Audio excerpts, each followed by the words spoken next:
好，我们先呢点选标题，再点选视讯工具编辑，点下去之后呢，我们第一堂课的时候就已经讲过了，这个背景的色彩是怎么样，是可以改变的。还有一个可以改变的是什么？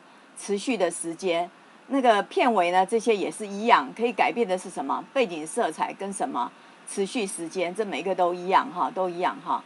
然后呢，我们再点相片，哈，点相片的时候，背景色彩能不能改？不能改，但是持续时间可不可以改？可以哈，根据你的需要来改变它的时间哈。那影片呢？影片有没有办法改？有没有持续时间可以更改？没有，影片我们只能在视讯工具编辑里头改它的什么速度哈，是变快，是变慢，上面是变慢，下面是什么变快哈？好，画面先切给你们，你们给你选看看。